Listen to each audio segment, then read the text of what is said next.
Bismillahirrahmanirrahim. Assalamualaikum warahmatullahi wabarakatuh. Alhamdulillahirabbil alamin. Nasta'inu ala umuri dunya waddin. Assalatu wassalamu ala asrofil anbiya'i wal mursalin wa ala alihi wassohbihi ajmain. Baik, sebelumnya izinkan saya memperkenalkan diri. Nama saya Faisal Lutfiansyah dengan NIM 2121111206, kelas S4F, Prodi Hukum Ekonomi Syariah, Fakultas Syariah.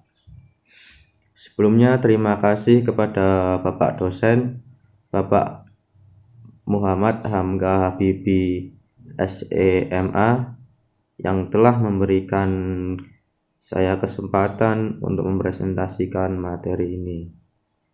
Baik, langsung saja kita masuk materi yang kita bahas kali ini, yaitu kebijakan fiskal dan moneter.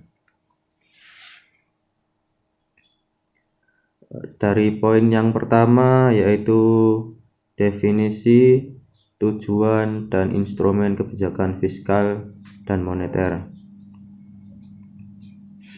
Kebijakan fiskal merupakan kebijakan yang mengatur pendapatan dan belanja negara. Sedangkan moneter adalah kebijakan pemerintahan untuk memperbaiki keadaan perekonomian melalui pengaturan jumlah uang yang beredar. Tujuan dari kebijakan fiskal dan moneter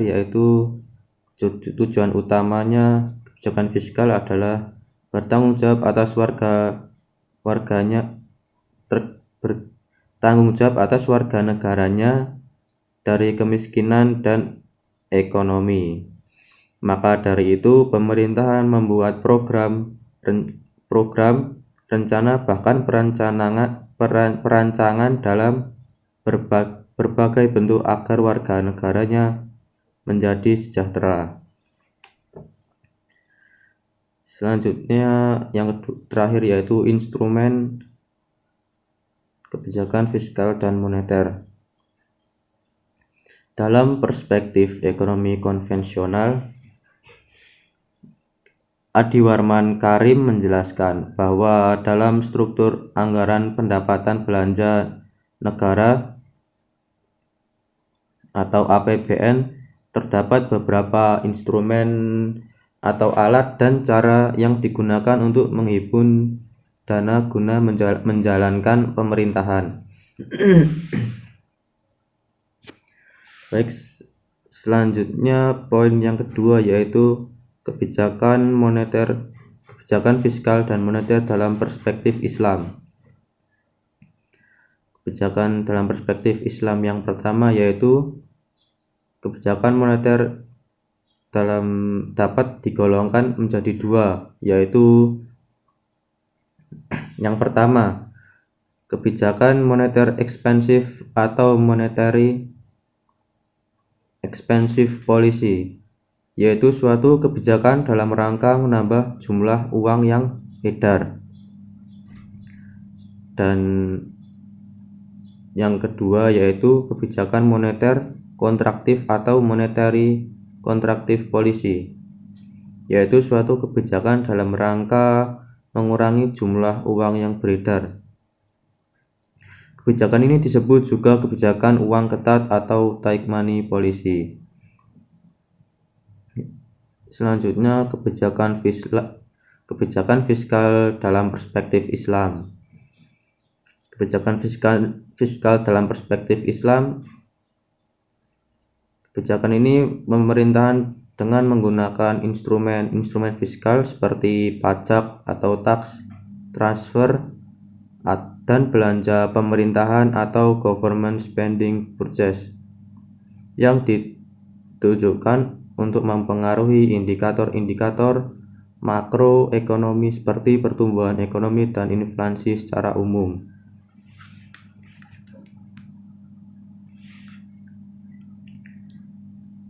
Selanjutnya poin yang kedua yaitu instrumen moneter syariah.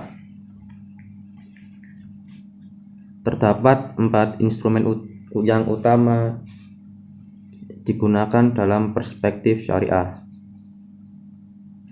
Yang pertama, instrumen utama yang pertama yaitu operasi pasar terbuka atau open market operation. Open market operation yaitu pemerintahan mengendalikan jumlah uang yang beredar dengan cara menjual atau membeli surat-surat berharga milik pemerintah atau government security. Bank sentral dapat membuat perubahan-perubahan ke atas jumlah penawaran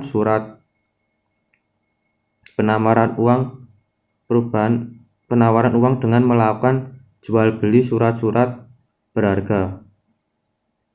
Selanjutnya yang kedua yaitu fasilitas diskonto atau diskonto route. Diskonto route yaitu terdapat tingkat bunga diskonto adalah tingkat bunga yang ditetapkan pemerintahan atas bank-bank umum yang menjamin ke bank sentral dalam menjalankan tugasnya untuk mengawasi kegiatan bank-bank perdagangan. Selanjutnya yaitu rasio cadangan wajib atau reserve requirement ratio. Penetapan rasio cadangan wajib juga dapat mengubah jumlah uang yang beredar. Jika rasio cadangan wajib diperbesar, maka kemampuan bank memberikan kredit akan lebih kecil dibanding sebelumnya. Yang terakhir yaitu imbauan moral atau moral persuasion. Dengan imbauan moral ini, otoritas moneter mencoba mengarahkan atau mengendalikan jumlah uang yang beredar. Kebijakan ini dijalankan oleh bank sentral bukan dengan menetapkan dalam bentuk tertulis hal-hal yang harus dilakukan oleh bank-bank perdagangan, tetapi dengan mengadakan pertemuan-pertemuan langsung dengan bank-bank tersebut.